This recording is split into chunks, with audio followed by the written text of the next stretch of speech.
Welcome to today's episode. Today, we are going to talk about the difference between suppression and control, according to Chanakya. Many people believe they are controlling themselves, when in reality, they are only suppressing, and the difference between these two decides whether the mind becomes peaceful or eventually collapses.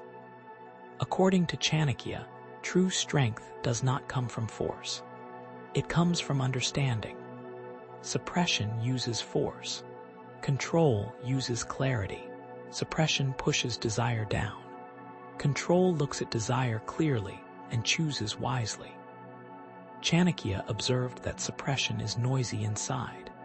Even when the outside looks calm, the inside remains tense. Control, on the other hand, creates silence.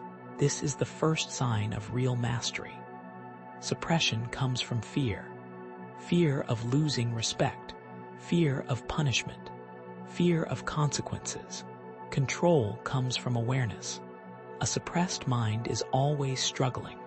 A controlled mind is settled. Chanakya believed that anything suppressed eventually returns stronger. Desire that is not understood does not disappear. It waits, and when it returns, it does so with more force. This is why suppression often leads to sudden collapse. A person appears disciplined for years, and then one moment of pressure undoes everything. Chanakya did not see this as failure of character. He saw it as failure of method. The method was wrong. Suppression ignores the root.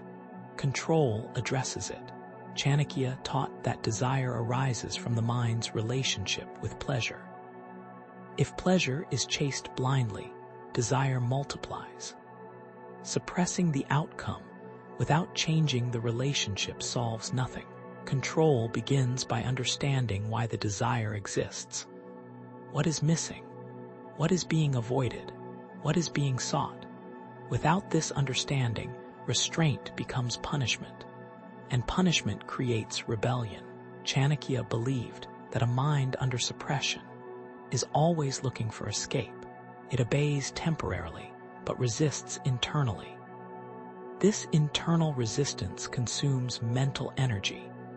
A suppressed person appears disciplined, but feels exhausted. Control conserves energy. When desire is understood, there is no inner fight. Choice replaces struggle. Chanakya also warned that suppression creates guilt. When desire arises again, the person feels weak. Guilt clouds intelligence. Instead of learning from desire, the mind condemns itself. Control does not create guilt. It creates learning. Control observes desire without judgment. Observation weakens desire far more than force ever could. Chanakya emphasized that control requires patience. Suppression demands immediate results. It wants the desire gone now. Control allows time. It allows the mind to settle, to understand patterns, to change gradually. Chanakya believed that anything lasting grows slowly. Quick solutions create fragile minds. Another key difference is how suppression and control handle failure. When suppression fails, the person feels defeated. When control fails, the person learns. Chanakya valued learning over perfection. He believed intelligence grows not from never falling, but from understanding why one falls. Suppression hides mistakes. Control studies them. Chanakya also spoke about identity.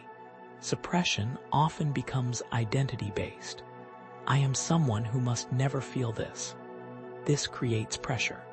Control is action-based. I choose not to act on this. This creates freedom. Identity-based restraint is fragile. Action-based restraint is flexible. Chanakya believed flexibility was essential for long-term mastery. Rigid minds break easily. Flexible minds adapt. Another subtle danger of suppression is pride. When a person suppresses successfully for some time, ego grows. I have conquered this. Ego invites carelessness. Control remains humble. It knows desire never disappears completely. It stays alert. Chanakya believed humility was the companion of wisdom. Suppression seeks victory. Control seeks balance. Chanakya also emphasized lifestyle. A chaotic lifestyle makes control difficult. Suppression tries to fix behavior without fixing environment. Control adjusts the environment. Food, sleep, work, stimulation, rest, these shape desire. Chanakya believed that controlling life naturally controls impulses. When life is balanced, the mind follows. Suppression ignores this and fights the symptom directly. Chanakya also warned that suppression creates double lives. One life for appearance, another for private indulgence. This division weakens integrity. Control integrates life. There is no need to hide because there is no inner conflict. Integrity strengthens intelligence. Chanakya believed intelligence cannot thrive in divided minds. Another important point was about discipline. Suppression uses discipline as force. Control uses discipline as structure. Structure supports the mind. Force exhausts it. A structured life reduces temptation naturally. Control works quietly. It does not announce itself. Chanakya taught that true mastery does not feel heavy. If control feels heavy, it is likely suppression. Real control feels light. It feels natural. It feels aligned. This alignment is the result of understanding. Ultimately, Chanakya believed that suppression is short-term restraint without wisdom. Control is long-term restraint with wisdom. Suppression creates tension. Control creates peace. Suppression depends on willpower. Control depends on clarity, and clarity lasts longer than force. Chanakya did not ask people to fight themselves. He asked them to understand themselves, because what is understood no longer needs to be suppressed. It can be guided, and what can be guided can be mastered. This is the wisdom of Chanakya Neeti.